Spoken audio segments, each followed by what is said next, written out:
Sejak tahun 2025 kita mendigitalisasi ya ijazah mahasiswa, ijazah lulusan. Jadi intinya adalah kita lebih mudah ya, lebih cepat untuk men-tracking ya, ijazah yang sudah kita terbitkan. Jadi pada prinsipnya sekarang ketika wisuda mahasiswa udah langsung dapat ijazah barcode digitalnya. Tapi karena kebutuhan di masyarakat kita ya, orang tua murid kan perlu melihat tuh ijazah fisiknya ya, tidak hanya digital. Jadi tetap juga kita bagi print outnya. Jadi Universitas Andalas kan menurut penilaian Times Higher Education itu terus membaik peringkatnya.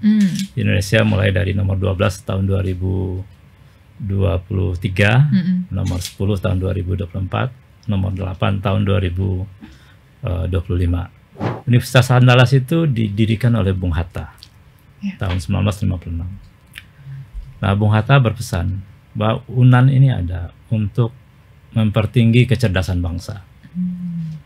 Apa yang dimaksud dengan cerdas? Cerdas itu tidak hanya menguasai ilmu, pengetahuan, dan teknologi, tapi cerdas itu juga memiliki integritas ya, dan karakter. Dari 154 program studi itu sudah signifikan yang memiliki akreditasi internasional.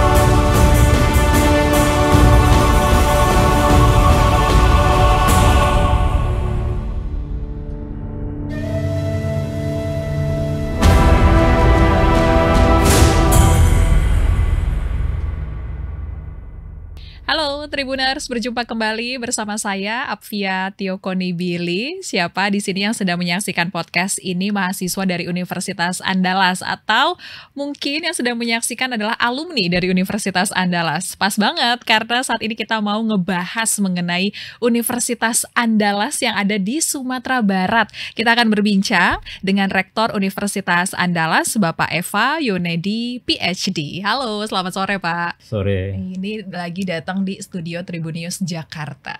Wih, ini emang lagi ada promosi-promosi atau lagi ada kegiatan apa Pak? Silaturahmi dengan Silaturahmi. Oke, selamat datang ya Pak ya.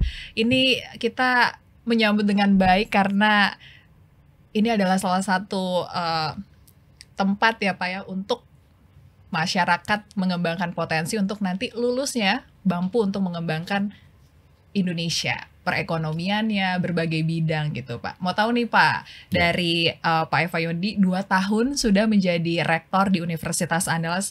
Apa Pak yang Bapak pegang, visi misi Bapak, atau mungkin ada nilai tersendiri yang Bapak pegang untuk membawa Universitas Andalas menciptakan lulusan-lulusan terbaik untuk membangun bangsa Pak? Wah, ini pertanyaan langsung sulit. Oh iya dong Pak. Ya, ini hari ini genap saya 2 tahun menjadi rektor Universitas Andalas ya. Jadi saya ingat nasihat bapak saya dulu ketika beliau masih hidup. Iya. Di kampung tempat saya tinggal itu ada pedati ya. Pedati itu fungsinya di kampung saya membawa barang dagangan, hasil-hasil tani dijual ke pasar lokal. Saya pasar Selasa, pasar Senin, pasar Rabu ya. Dulu di kampung itu karena jalannya masih tanah gitu ya, belum aspal. Jadi kalau pedati itu lewat, ada jejaknya, ya berjejak gitu ya. Jadi yang bawa pedati itu kerbau. Nah, kalau pernah tahu kerbau, terus ada barang dagangan di belakang dibawa tuh. Nah, bapak saya sering bilang tuh, itu pedati lewat ada jejaknya. Masa kamu ya lewat nggak ada yang ditinggalkan gitu ya. Jadi niat ya komitmen awal untuk menjadi rektor itu adalah untuk membantu orang banyak, terutama mahasiswa ya, dan orang tua yang akan mengirimkan anak-anaknya untuk mendapatkan pendidikan tinggi gitu ya.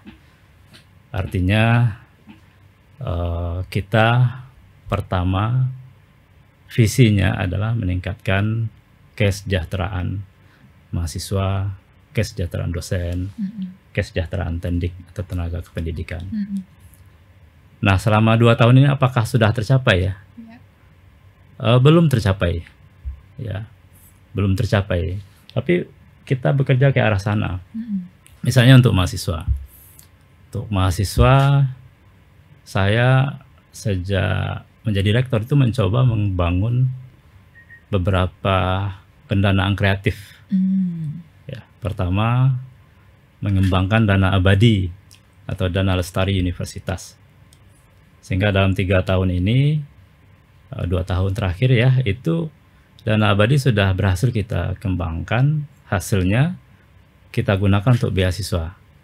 Dan mulai tahun ini kita sudah punya produk namanya beasiswa dana abadi untuk mahasiswa berprestasi tapi tidak mampu, untuk anak lingkungan tidak mampu, kemudian untuk anak karyawan yang mungkin membutuhkan, dan anak dosen yang juga membutuhkan. Di mulai tahun ini. Kemudian di samping itu juga ada dana-dana sosial yang kita bentuk dari upaya gotong royong dosen ya. Istilahnya crowdfunding, tapi kita sebut ada unit pengumpul zakat, pengumpul infak, pengumpul sedekah ya. Yang itu juga potensi luar biasa. Dari dosen, Pak. Bisa membantu anak-anak yang terancam tidak lanjut kuliah. Yang ketiga, kita baru ngurus dan dapat izin dari Badan Wakaf Indonesia untuk membentuk Badan Wakaf UNAN. Dan ini mulai orang tua yang mampu dan mahasiswa ikut yang memperkuat dana wakaf UNAN. Nah, ini semuanya adalah arahnya untuk meningkatkan kesejahteraan mahasiswa. Nah, sekarang tinggal lagi kami berpikir bagaimana ke depan semakin kuat kapasitas fiskal UNAN sehingga mampu meningkatkan kesejahteraan dosen dan kesejahteraan tenaga kependidikan. Itu satu ya. Yang kedua, visi saya waktu itu adalah meningkatkan riset atau meningkatkan relevansi dari riset-riset yang dilakukan dosen sehingga menghasilkan produk yang mampu menjawab kebutuhan industri dan kebutuhan masyarakat. Jadi risetnya tidak berhenti di artikel jurnal, tapi risetnya mampu menjadi produk dan dijual. Dan kita sudah ada hasil riset dosen dari potensi Sumatera Barat namanya Gambir. Gambir itu bukan stasiun ya. Kita ada di sini Jakarta dekat Gambir, tapi tumbuhan Gambir. Oh, tumbuhan. Dan itu diolah menghasilkan tinta organik ya.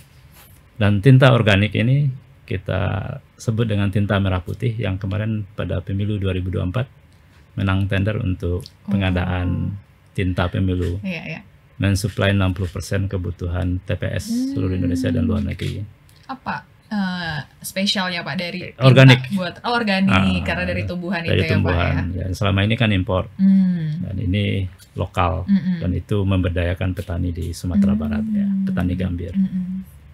Kalau pemilu kan cuma sekali 5 tahun, kita harus cari lagi produk yang lain. Produk yang sekarang sudah beredar itu namanya berbagai macam reagen ya untuk tes cepat seperti tes diagnosa kanker leher rahim, kemudian tes diagnosa TBC yang merupakan program dari pemerintah sekarang untuk tracing TBC ya.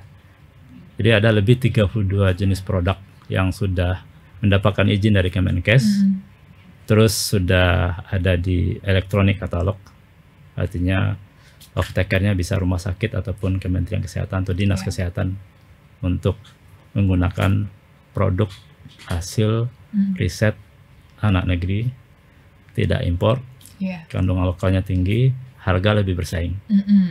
Nah, itu. Oke, ini produk lokal emang harus kita highlight terus ya Iya. Pak ya. Pak, kalau saya baca-baca ini Bapak dari backgroundnya akuntan, kemudian sekarang jadi praktisi pendidikan. Ya. Emang pengen mencapai target itu atau gimana Pak? Saya pulang sekolah dokter tahun 2007 ya, Mm-mm. dari Manchester ya. Sebelum saya ke Inggris ya, Mm-mm. pendidikan S2 di Melbourne di Monash University ya. Sebelum sekolah itu saya udah dosen Mm-mm. ya, dosen. Tahun 2007 itu ada kesempatan menjadi konsultan di Bank Dunia. Saya sempat jadi konsultan di Bank Dunia. Kemudian tetap mengajar ya, tetap Oh, mengajar, oke. tapi nggak ngurusin struktural di kampus ya, Mm-mm. profesional dosen lah. Terus 4 tahun setelah itu diminta untuk menjadi komisaris independen di Bank Nagari, Mm-mm. bank komersial ya. Iya. Sampai kemudian beberapa saat 2 periode di sana. Kemudian lanjut lagi ke industri keuangan, asuransi ya selama 6 tahun. Tapi posisinya sebagai dewan komisaris ya. Artinya rapat-rapatnya dengan direksi Iya. ya. Artinya memahami bagaimana sebuah perusahaan beroperasi dari sisi strategik. Mm-mm. Ya, memastikan semuanya diterapkan governance dan segala macam ya. Dan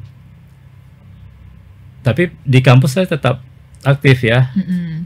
aktif sebagai kaprodi, kajur, ketua senat di fakultas, Mm-mm. sampai kemudian menjadi dekan di Fakultas Ekonomi dan Bisnis. Ketika ada peluang menjadi rektor, kemudian baru mencalon menjadi rektor ya. Nah, pada saat itu sebenarnya awalnya saya tidak akan nyalon ya, tapi saya iseng nanya ibu, ini ada peluang jadi calon rektor gitu ya. Kata ibu saya nggak usah. Kenapa nggak usah? Iya. Ya waktu itu saya dekan dan komod di salah satu perusahaan ya, Udah asuransi cukup di gitu sini lah ya. udah. Artinya jangan nanti nggak fokus gitu ya. Ya akhirnya saya nggak follow up. Tapi beberapa saat sebelum pendaftaran ditutup, Ditutup. saya nanya lagi, Heeh. gimana? Kata ibu, nggak apa-apa kalau daftar, Mm-mm. tapi nanti kalau terpilih harus mundur di komisaris. Kalau ini saya daftar akhirnya. Akhirnya mundur juga Pak. Akhirnya saya mundur. Ya waktu saya mundur memang awalnya Mm-mm. saya mundur kan, Mm-mm. sudah sampaikan surat ke RUPS, ke pemegang saham. Mm-mm. Kata pemegang saham, ini diangkat di RUPS ya, berhentinya nanti harus di RUPS.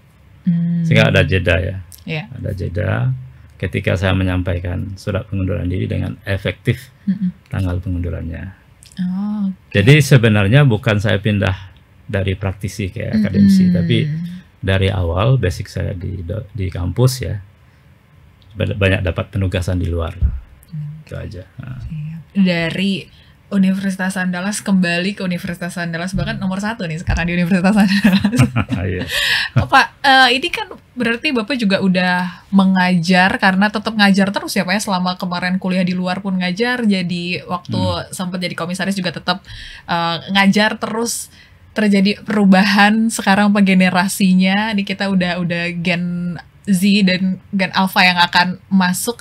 Ini gimana Pak, perubahan-perubahan ini apa aja yang udah Bapak siapkan supaya terus pembangunan di Universitas Andalas ini mengikuti perkembangan teknologi, mengikuti perkembangan ekonomi saat ini, seperti apa Pak? Iya, jadi tadi pilar kesejahteraan ya, kemudian pilar riset dan inovasi. Nah yang ketiga itu memang pilar transformasi digital.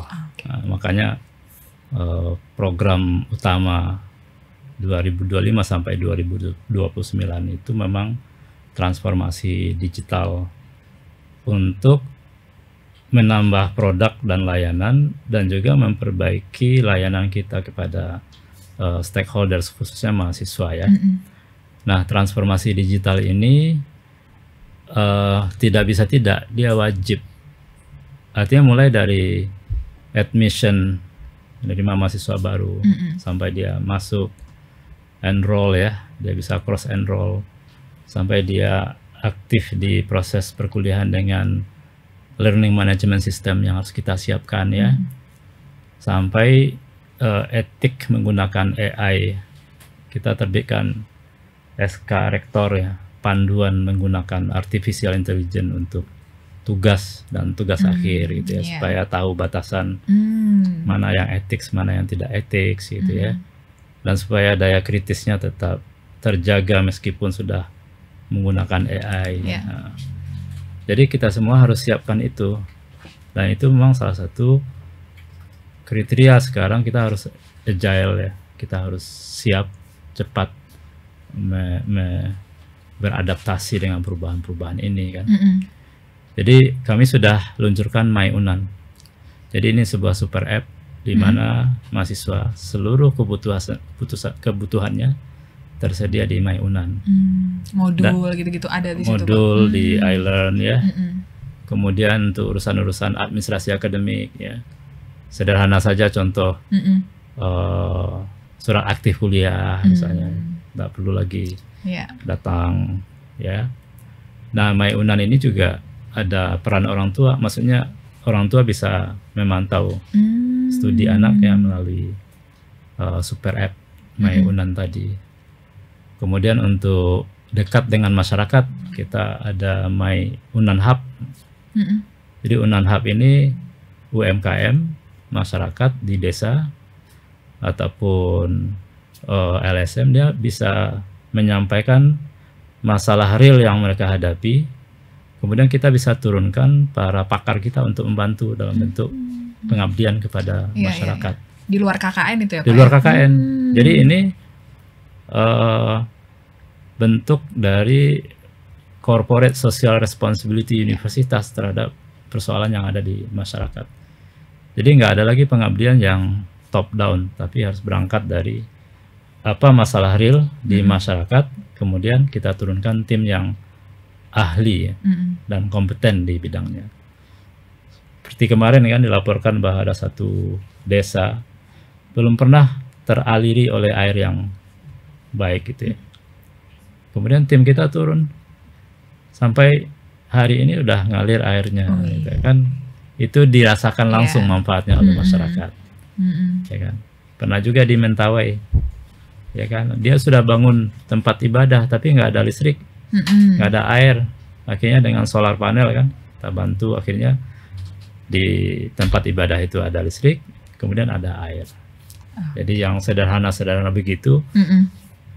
Teknologinya, tapi manfaatnya langsung dirasakan oleh si masyarakatnya. Oke, itu tadi yang Unan itu Pak, ijazah juga bisa Pak? Ini ijazah soalnya lagi jadi perhatian khusus Pak.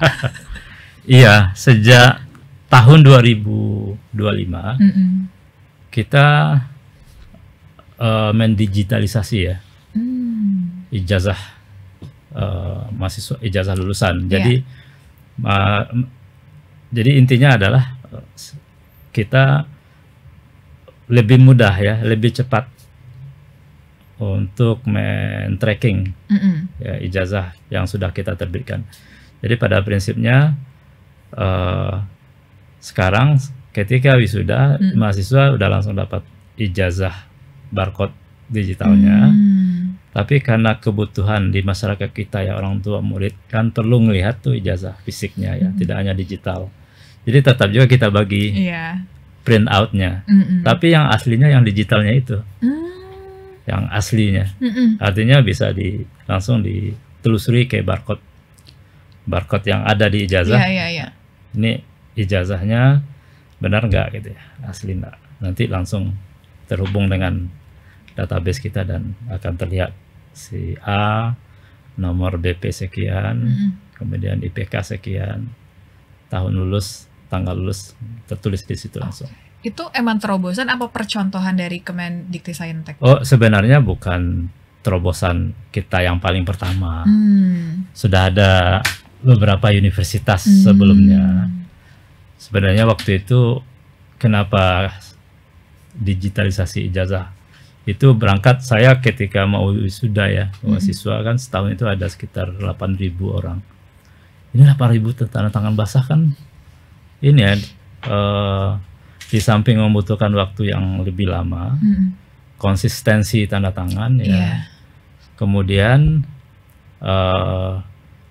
apa namanya hilang gimana nanti gitu ya. Akhirnya tahun pertama saya coba sosialisasikan dulu kayak teman-teman, sehingga butuh ternyata 1 tahun untuk persiapannya. Baru kemudian tahun 2025 kemarin efektif seluruh ijazah digital. Oh, oke. Karena konsistensi penting, Pak. Ntar takutnya goyang dikit masalah, Pak. Iya. Oke, baru tahu juga ternyata emang beneran ditandatanganin full 800.000 setiap gelombang tuh ya, Pak ya. Betul. Oke. Kan 2 tanda tangan itu, rektor sama dekan. Iya. Tanda tangan basah. Dan itu butuh waktu. Oke, baik. Akan menyambut mahasiswa-mahasiswa baru tahun depan lagi, Pak. Apakah ada terobosan yang bisa dibocorkan, Pak? Mungkin ada fakultas baru atau apa yang menarik dari UNAN untuk nanti tahun ajaran baru, Pak? Karena tadi kita lihat kayaknya banyak yang merantau juga untuk kuliah di sana ya, Pak ya. Iya. Jadi Universitas Andalas kan menurut penilaian Times Higher Education itu terus membaik peringkatnya. Di Indonesia mulai dari nomor 12 tahun 2023, nomor 10 tahun 2024, nomor 8 tahun 2025. Artinya ada pengakuan atau rekognisi internasional ya atas perbaikan mutu, baik mutu lulusan ataupun mutu proses pendidikan yang ada di Universitas Andalas. Universitas Andalas itu didirikan oleh Bung Hatta tahun 1956. Nah, Bung Hatta berpesan bahwa UNAN ini ada untuk mempertinggi kecerdasan bangsa. Apa yang dimaksud dengan cerdas? Cerdas itu tidak hanya menguasai ilmu, pengetahuan, dan teknologi, tapi cerdas itu juga memiliki integritas ya, dan karakter.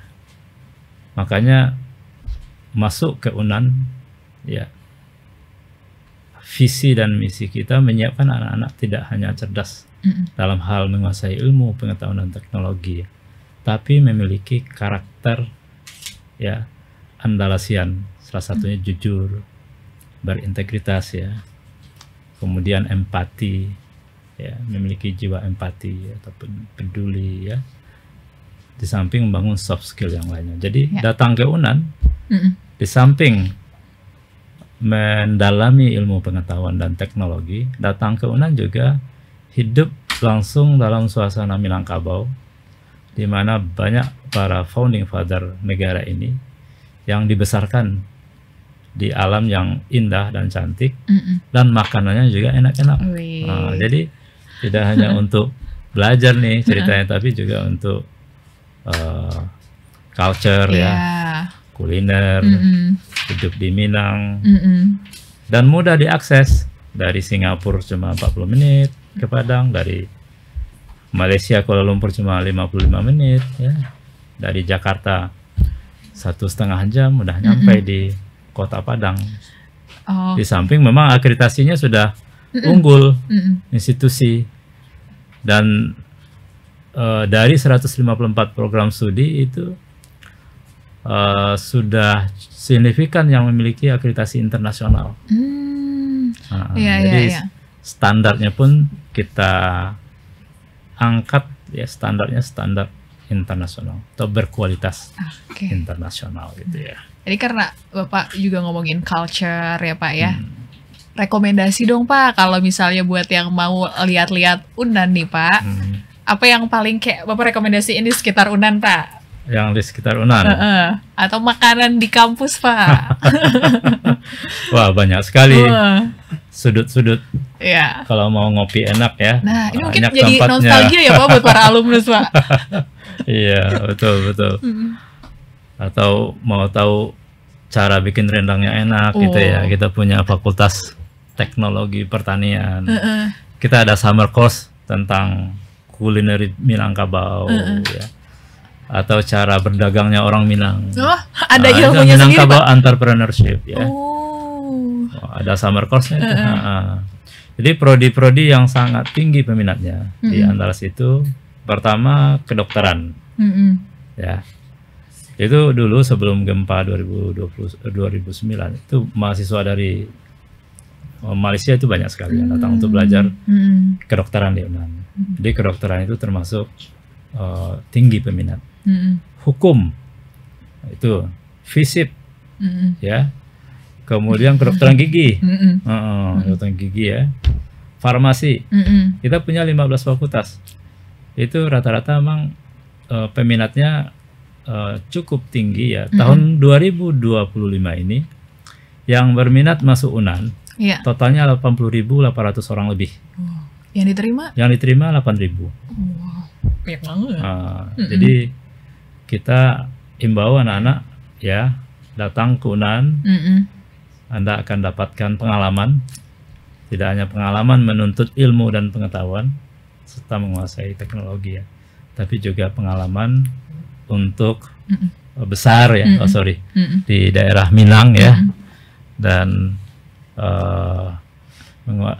mendalami filosofi hidup di Minang.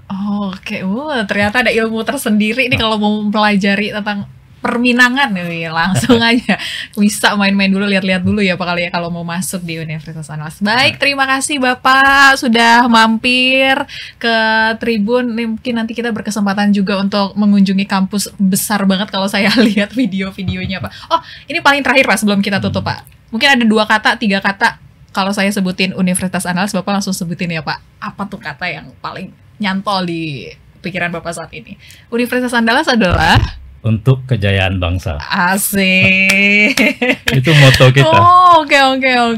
Bapak terima kasih banyak ya Pak ya. Semoga lulusan-lulusan dari Universitas Andalas bisa terus membangun bangsa ini menjadi lebih baik lagi ke depannya ya Pak ya. Terima kasih ya. Baik. Itu dia Tribuners perbincangan kita terkait dengan Universitas Andalas, seru banget ya. Dan kalau misalnya Tribuners pengen kepo-kepoin bisa langsung ke sosmednya atau ke website-nya dari Universitas Andalas. Tapi kalau untuk berita-berita terkini ceknya di tribunnews.com, ada di website maupun di YouTube kita. Terima kasih sudah menyaksikan. Sampai jumpa.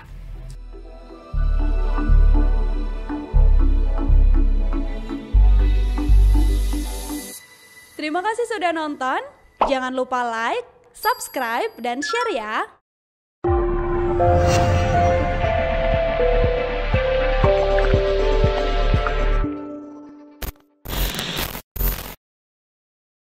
Download Tribun X sekarang. Menghadirkan lokal menjadi Indonesia.